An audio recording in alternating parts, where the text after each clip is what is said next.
flere timer og bare tænker, fuck, hvornår er de fucking lortenudler færdige? Jeg har en løsning!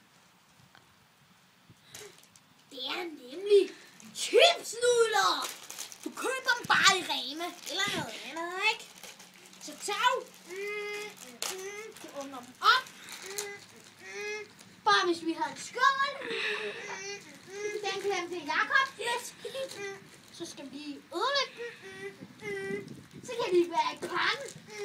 Ind og have en skål. Nej. Så må vi gøre sådan her. Man knækker bare et stykke af.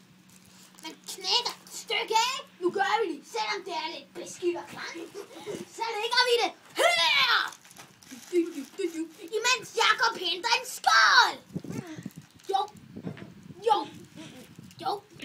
Drenge. Hvad nu hvis bare vi glemmer den skål der?